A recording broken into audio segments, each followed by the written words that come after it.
Olá, voltamos aos nossos estudos, com a lição de número 5, a respeito do exemplo apostólico. Vamos então fazer nossa oração inicial, conforme o costume. Santíssimo e poderoso Deus, nós necessitamos mais de Ti nesses momentos, quando nos achegamos a Ti para buscar o conhecimento da verdade eterna. Portanto, aqui estamos nós, desejosos de que o Teu Espírito nos ensine. Em nome do Senhor Jesus Cristo. Amém. Muito bem, nós estamos aqui na nossa cidade de Juí, onde nós gravamos. Uma situação assim bem profética, não é? Hoje, no dia da gravação, é dia 4 de julho, e está quente quando devia estar frio. Está ventando por aqui e ainda permanece bastante seco o nosso clima. Bom, nós estamos já no terceiro trimestre dessas gravações e elas são bastante simples, né? A nossa câmera é uma câmera boa, mas a nossa edição ainda nós precisamos aprender bastante.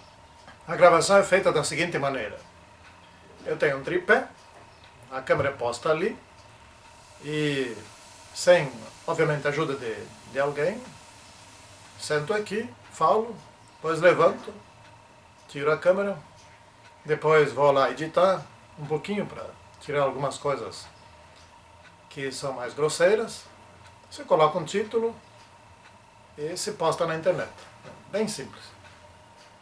Eu espero que com o tempo isso vá melhorando, que está ainda um pouco estranho falar só para uma câmera sem ter público, né? Estou acostumado, na verdade, a falar perante pessoas, mas já estou acostumando a ser mais autêntico, sem ter ideias diante de ninguém. Pelo menos nesse momento aqui.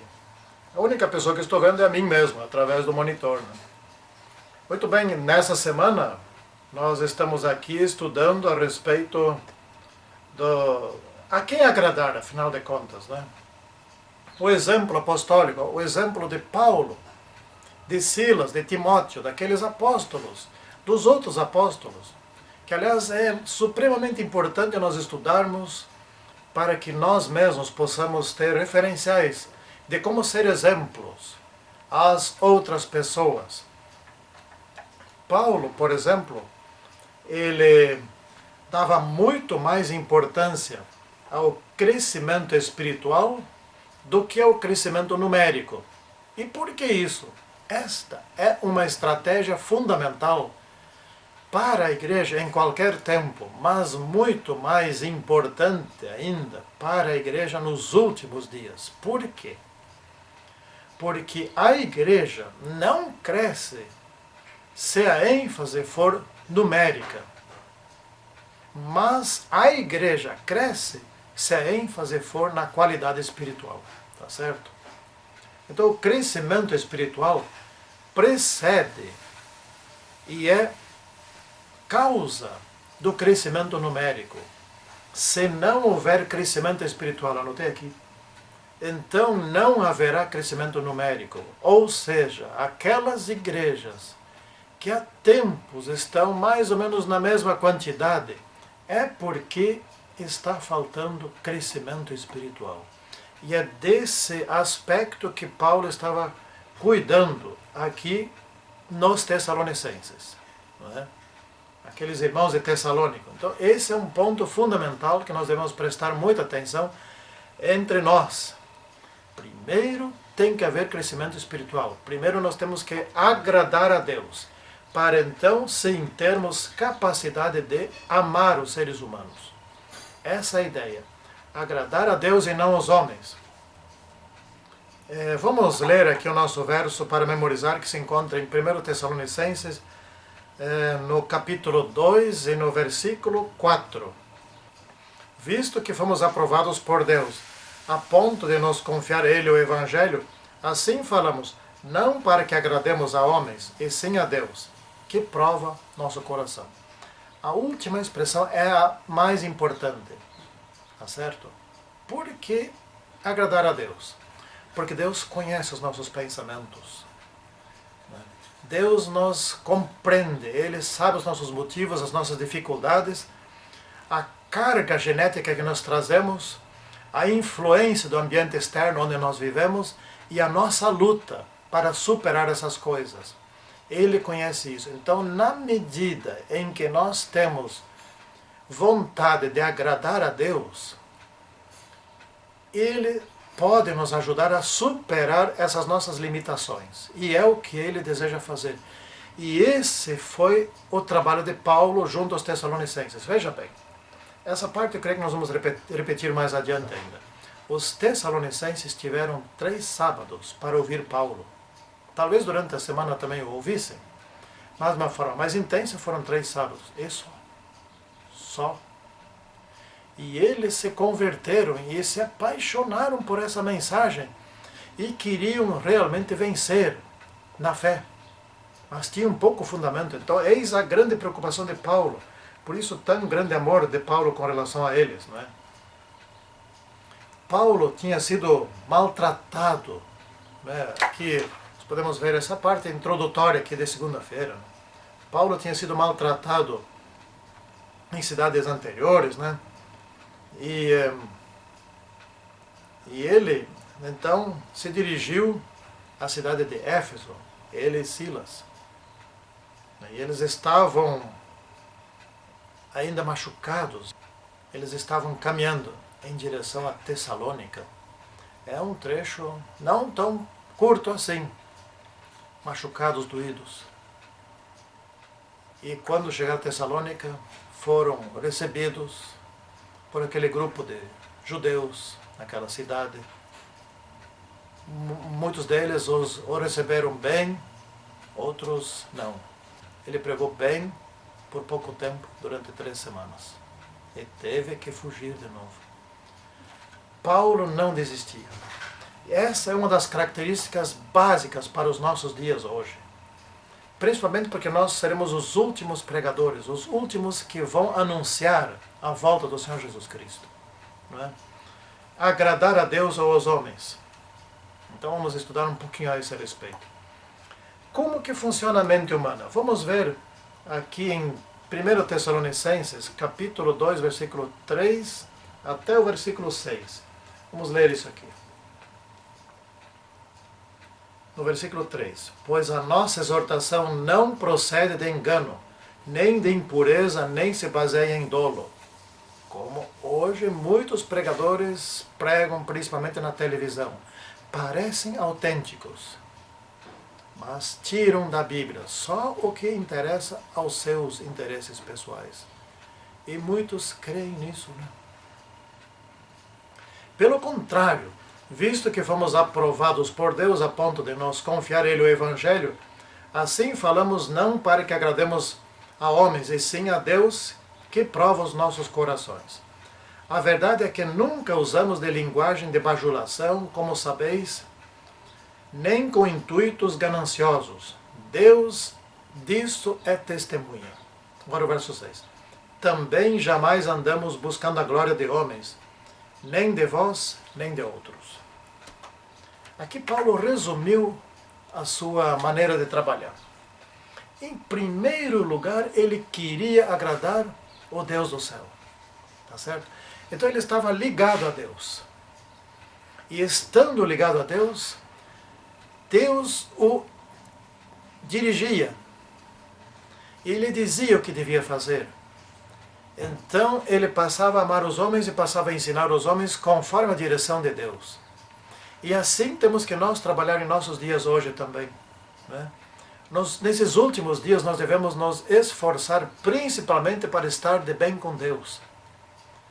Porque aí nós teremos condições para realizar o trabalho que precisamos fazer aqui, que nos foi confiado, o IDE. Né? Aqui algumas anotações. A mente humana valoriza o quê? A mente humana valoriza as coisas de acordo com os princípios que foram postados na mente humana. Né? Por exemplo, se eu tenho princípios de vida, que eu quero ficar rico, que eu quero ficar famoso, que eu quero ser prestigiado na sociedade, que eu quero ter títulos, que eu quero ter fãs, que eu quero que as pessoas venham atrás de mim, me procurando, querendo olhar, querendo tirar fotos, essas coisas todas. Isto governará a minha mente. E de acordo com isso tomarei as decisões. No entanto, se, como estamos estudando aqui, o desejo é pura e simplesmente agradar a Deus, então a mente humana estará sempre voltada para o outro, para o próximo. E não voltado a si. Porque agradando a Deus, saberá como amar o próximo. Então aí que vem a afeição pelas pessoas, né? O amor pelas pessoas, o desejo de salvar as pessoas. Isso gera emoções, sentimentos, desejo de fazer o bem pelo outro. Jesus enveredou profundamente nessas emoções, porque ele amava as pessoas a tal ponto que foi permitir ser crucificado. Quantos disseram para ele ali, desce da cruz, mostre que é filho de Deus, mostre que é Deus. Quantas vezes isso foi dito para ele? O próprio Judas disse, livra-te dessa situação. E Jesus respondeu, mas Judas, foi exatamente para essa hora que eu vim. Então todos estavam ali sugerindo, aquilo não era normal, não é? Aquilo não era um absurdo que estava acontecendo. Ser crucificado, aquele homem bom ser crucificado, mas por que ele foi crucificado? Porque ele amava as pessoas, inclusive amava aqueles soldados, inclusive amava aquelas pessoas que o levaram à cruz. E é por isso que ele fez isso. Então nós, nos nossos dias, temos que ter a mesma afeição pelas pessoas, o mesmo desejo de que as pessoas se salvem. Né? E um outro ponto muito importante que nós estudamos aqui na nossa lição, agora para concluirmos, é muito importante que os obreiros, que os pastores inclusive, enfim, todos nós tenhamos uma segunda profissão. Digamos assim, um plano B, como estamos aqui anotado. Né? Paulo, a sua profissão mais importante, o seu foco era a pregação do evangelho de cidade em cidade, levar a mensagem. Não é? Porém, ele tinha uma segunda profissão, fabricante de tendas. Jesus Cristo tinha uma segunda profissão, carpinteiro, na verdade. Não é? Por que isso? Porque isso gera mais cultura, mais capacidade de perceber as coisas, de entender as pessoas. E se houver algum problema, tem de onde obter sustento. Não é? E se essa segunda profissão nunca for utilizada, que pelo menos seja um hobby, alguma coisa assim para seu passatempo importante, um passatempo construtivo, não é?